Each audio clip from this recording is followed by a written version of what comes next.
अस्सलामु अलैकुम वरहमतुल्लाहि ताला वबरकातुहू। कैसे हैं तमाम तलबा? खैरियत से हैं? उम्मीद करता हूँ कि तमाम तलबा खैरियत से होंगे, अपना बहुत ज़्यादा ख्याल रख रहे होंगे। अज़ीज़ तलबा इकराम, जैसा कि आप हज़रात को मालूम है कि हम आपको जिस तरह से उर्दू का काम करवा रहे हैं, इसी तरह से उर्दू में कुछ रीडिंग और राइटिंग के हवाले से भी आप हज़रात की खिदमत में कुछ असबाक की वीडियोज़ भेज रहे हैं ताकि आप उसको पढ़ें और लिखने का एहतमाम करें। इसी सिलसिले में हमने आपको सबक शहीद मिल्लत लियाकत अली ख़ान ये वाले चैप्टर का हमने आपको इब्तदाई हिस्सा भेजा था। याद रखें कि हिस्ट्री के तमाम तलबा जो उनको नज़म अच्छा बच्चा का काम हुआ है वो कॉपी में अलहदा से कर रहे हैं। इसके अलावा ये जो सबक है शहीद मिल्लत लियाकत अली ख़ान, ठीक है, इसकी अलग कॉपी में आपने इसकी राइटिंग करनी है और रोज़ाना की बुनियाद पर इसे पढ़ना है। तो आइए हम जो है वो सबक को शुरू करते हैं। सबसे पहले जो पुराना हिस्सा था सबक का, उसकी एक दफ़ा ज़रा बुलंद ख़्वानी दोबारा कर लेते हैं, ठीक है, ताकि वो आपके जहन में ताज़ा हो जाए और अगर कोई लफ्ज़ आपको उसमें से ना आ रहा हो तो आपको पढ़ना आसान हो जाए। उसके बाद फिर उसका अगला हिस्सा जो आज की वीडियो में होना था उसको मुकम्मल करके इंशाअल्लाह हम जो है वो इस वीडियो का अख्ताम करेंगे। तो आइए किताब खोल लीजिए। उस किताब में सफ़ा जो है आपका सबक है शहीद मिल्लत लियाकत अली ख़ान, शहीद मिल्लत लियाकत अली ख़ान, ठीक है, ये आपके सामने आ गया। पढ़िए बिस्मिल्लाहिर्रहमानिर्रहीम। याद रखें, आपको पहले सिखा चुका हूँ कि हर काम को शुरू करने से पहले बिस्मिल्लाह लाजमी पढ़ा करें। हर काम को शुरू करने से पहले बिस्मिल्लाह लाजमी पढ़ा करें। पढ़िए बिस्मिल्लाहिर्रहमानिर्रहीम। शहीद मिल्लत लियाकत अली ख़ान, कायद मिल्लत ख़ान लियाकत अली ख़ान का शुमार उन लोगों में होता है जो पाकिस्तान के लिए पैदा हुए, पाकिस्तान के लिए जिए और अपनी जान पाकिस्तान के लिए कुर्बान कर दी। आप ऑल इंडिया मुस्लिम लीग के सेक्रेटरी और कायद आज़म के करीबी साथियों में से थे। ये इसकी पहली दो लाइनें थी। हर लफ्ज़ जिस तरह से बेटा मैं पढ़ रहा हूँ उसी तरह से आप सुने और उसी तरह से चलें। आप 1895 को करनाल में पैदा हुए। करनाल एक जगह का नाम है, करनाल इंडिया में।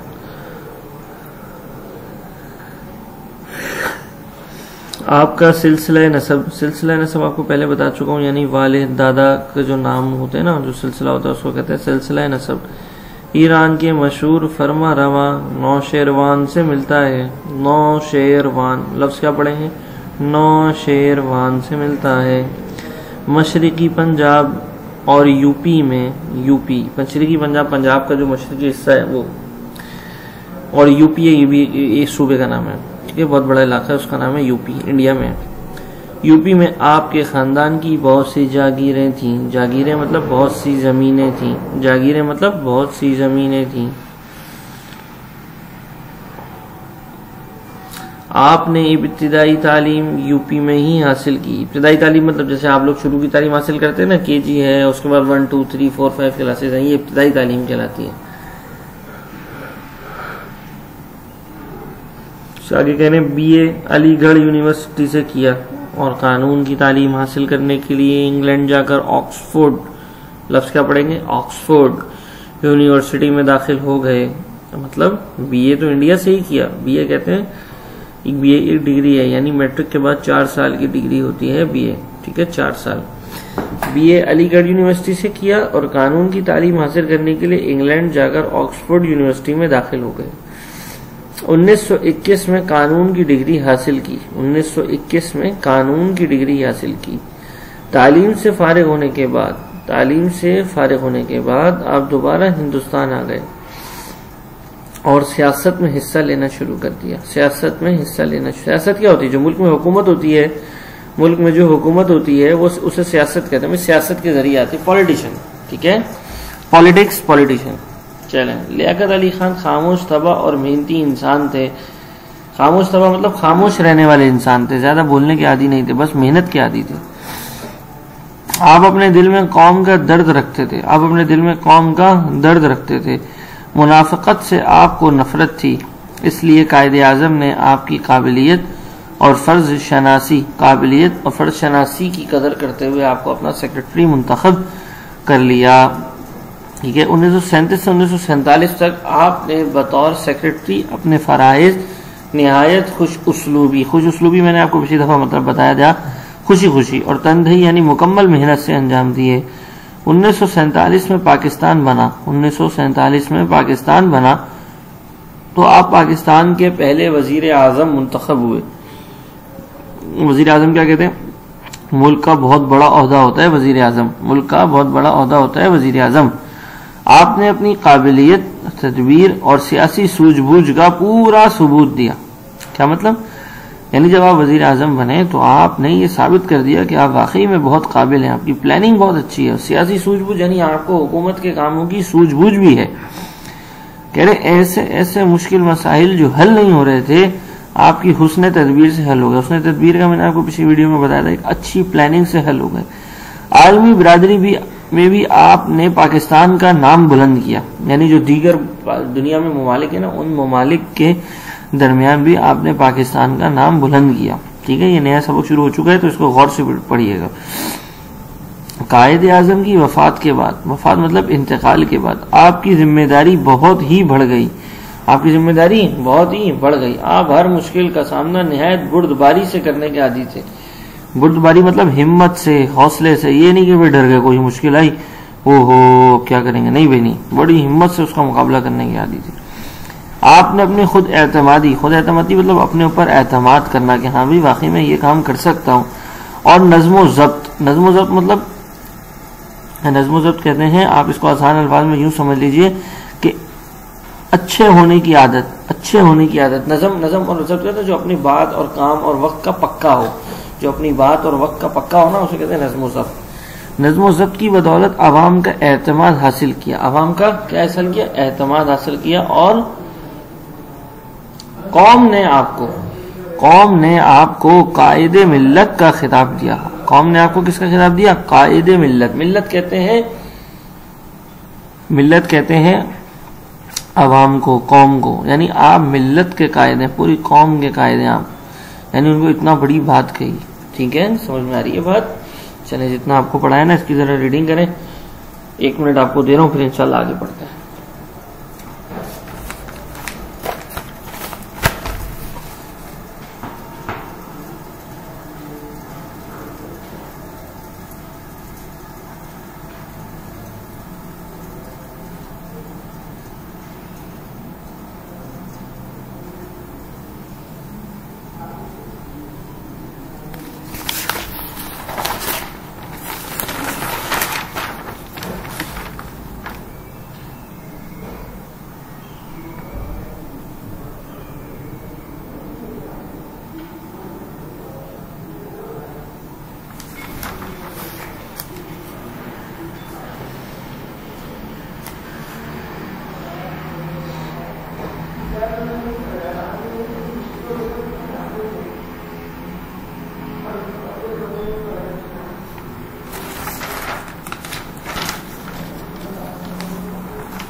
आपने अमेरिका का दौरा किया। आइए आगे पढ़ते हैं। आपने अमेरिका का दौरा किया। अमेरिका का दौरा मतलब अमेरिका तशरीफ ले गए और वज़राए आज़म की कॉन्फ्रेंस में शामिल होकर। वज़राए आज़म क्या मतलब? वज़ीर आज़म की जमा होती है वज़राए आज़म। वज़ीर आज़म की जमा क्या होती है? वज़राए आज़म, यानी जो सारे मुल्कों के वज़ीर आज़म आए हुए थे ना, ठीक है, उनकी एक कॉन्फ्रेंस थी, उसमें शामिल होकर पाकिस्तान की हकीकत को तस्लीम करवाया। मतलब वहां जाके लोगों को ये बताया भाई पाकिस्तान एक मुल्क है, आप लोग पाकिस्तान को ऐसे समझते हैं, नहीं भाई पाकिस्तान एक मुल्क है, आप इसको समझें, इसकी हकीकत को माने, ये मतलब है पाकिस्तान की हकीकत को तस्लीम करवाया। जब भारत ने पाकिस्तानी सरहदों पर फौज जमा की, यानी आपको पता है ना भारत वालों का काम आज भी यही करते हैं, ठीक है, सरहदों पर फौज जमा करते हैं और दहशत फैला देते हैं और सबको डरा देते हैं। तो उस वक्त भी भारत ने पाकिस्तानी सरहदों पर फौज जमा की, तो आपने मुक्का दिखाकर कौम को मुत्तहिद होने की तलकीन की। यानी आपने मुक्का दिखा के कहा कौम को, भाई ए मेरी कौम मुत्तहिद हो जाओ, एक हो जाओ। तलकीन की मतलब उनको कहा, उनको हिम्मत दिलाई कौम को कि भाई ऐसा नहीं है कि वो जमा हो गए तो हम कुछ भी नहीं, भाई हम बहुत कुछ हैं, ऐसे मुत्तहिद हो जाओ बिल्कुल। मुत्तहिद होने की तलकीन की, और भारत से कहा हम कमज़ोर नहीं हैं, और भारत से कहा कि हम कमज़ोर नहीं हैं, तुम्हारा मुकाबला पूरी क़ुव्वत और जवां मर्दी से कर सकते हैं। जवां मर्दी मतलब कि मतलब हमारे पास जवान है, हम जवानों की तरह लड़ेंगे, बूढ़ों की तरह और सुस्तों और कायलों की तरह नहीं लड़ेंगे, हम जवां मर्दी से लड़ेंगे। मुल्क के अंदरूनी मसाइल को भी आपने निहायत जुर्रत, यानी जो मुल्क के अंदर भी तो बहुत सारे मसले होते हैं ना, उसको भी आपने निहायत जुर्रत, दलेरी से, उसने तदबीर से हल किया। मतलब ये नहीं कि डर डर के मसले हल करें, नहीं भाई, उन्होंने बड़ा तेजी से और सख्ती से मुल्क के मसलों को भी हल किया। चलो ये एक पैराग्राफ हो गया, इस पैराग्राफ को रीड करें, फिर इंशाल्लाह आगे बढ़ते हैं। 1 मिनट आपको दे रहा हूं।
चलें आगे देखिए।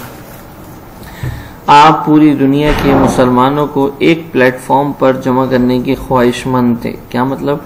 आप पूरी दुनिया के मुसलमानों को एक प्लेटफॉर्म पर जमा करने के ख्वाहिशमंद थे। क्या मतलब?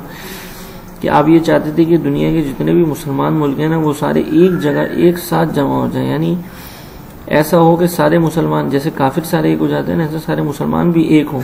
ऐसा ना हो कि भाई फला मुसलमानों की ये सोच है, फला मुसलमानों की नहीं, सबकी सोच और सब एक साथ हो। समझे? ये मतलब है एक प्लेटफॉर्म पर जमा करना। ख्वाहिशमंद मतलब उनका दिल यही चाहता था। इसी सिलसिले में आप रावलपिंडी के लियाकत बाग में एक अहम तकरीर करने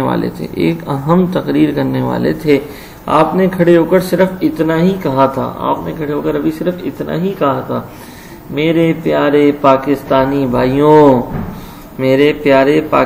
भाइयों, कि एक शख्स ने पिस्तौल से फायरिंग की और कई गोलियां आपके सीने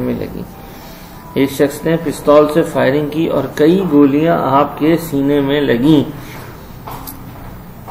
16 अक्टूबर 1951 को आपका इंतकाल हो गया। 16 अक्टूबर 1951 को आपका इंतकाल हो गया। मतलब उस शख्स ने गोलियां ऐसी मारी कि आप उस गोलियों से शहीद हो गए। ठीक है, समझ में आई? इन्ना लिल्लाहि व इन्ना इलैहि राजिऊन। आगे देखिए। मुल्क व मिल्लत के ऐसे काबिल सियासतदान बहुत मुश्किल से मिलते हैं, इसलिए कौम ने आपको शहीद मिल्लत का खिताब दिया। आपको पाकिस्तान से इस कदर मोहब्बत थी कि बवक्त शहादत भी आपकी जबान से जो जुमला निकला वो ये था, खुदा पाकिस्तान की हिफाजत करे, खुदा पाकिस्तान की हिफाजत करे। तो बच्चों, ये सबक हुआ मुकम्मल। अब आप हजरात इसकी रीडिंग करें, राइटिंग करें। इंशाल्लाह अगला चैप्टर भी जल्द हम आपको बता देंगे। वैसे तो अगला चैप्टर का नाम ये है, आपको ऊपर में दिखा देता हूँ। इसके बाद अगला चैप्टर जो है वो काम बड़ा के नाम है। आपको वीडियो मिल जाए तो अच्छी बात है। अगर यहाँ से वीडियो आप हजरात की खिदमत में सेंड ना हो सके तो आप हजरात अपने वालिदैन की मदद से इस सबक को, ये कौन सा, ये देखें, ये रहा सबक काम बड़ा के नाम, इसकी रीडिंग और राइटिंग शुरू कर दीजिएगा। फिर उसके बाद हॉकी, वर्जिश के फायदे, पंजाब। अजीज तलबा किराम, मैंने आपको एक सबक पढ़ के दिखा दिया। बाकी सबक भी इंशाल्लाह कोशिश करूंगा कि आपको भेजूं। मैं ना भेज सका तो आप हजरात खुद पढ़ेंगे और खुद इसमें मेहनत करेंगे और ये कोशिश करेंगे बेटा कि ये इससे आपकी उर्दू अच्छी हो जाए। मकसद मेरा ये सारा भेजने का क्या है कि आपकी उर्दू अच्छी हो जाए। अब आखिर में वीडियो को ख़त्म करते वक्त एक अहम और ज़रूरी बात आप हज़रात से करता चलूँ, दुनिया में अच्छा इंसान वही है जो अल्लाह की बात को मान के चले। और अल्लाह की बातों में सबसे अहम बात क्या है कि हम नमाज़ों का एहतमाम करें, नमाज़ों का एहतमाम करें, नमाज हमसे ना छूटने पाए, नमाज हमसे ना छूटने पाए, नमाज हमसे ना छूटने पाए, नमाज़ों का खूब एहतमाम हो। तो सब करेंगे ना नमाज़ों का एहतमाम, और बड़ों का एहतराम हो, बड़ों का एहतराम, नमाज का एहतमाम और बड़ों का एहतराम हो, तो इंशाअल्लाह इससे हम अच्छे बन जाएंगे। तो सब करेंगे ना इंशाअल्लाह भाई, सब करेंगे ना भाई, वादा करें। जी वादा करें, सब बच्चे वादा करें, कर रहे हैं ना मुझसे वादा फिर, ठीक है। चलें, उम्मीद करता हूँ कि ये सारी वीडियो आपको समझ में आई होगी। अगर वीडियो समझ में ना आई हो तो ये यूट्यूब पे भी होगी, वहाँ पे कमेंट करके बता दें, या जिस तरह से भी आप पूछना चाहें उस तरह मुझसे पूछ लें, ठीक है। इंशाअल्लाह फिर अगली वीडियो में आप हज़रात से मुलाकात होगी। अस्सलामु अलैकुम वरहमतुल्लाहि ताला वबरकातुहू।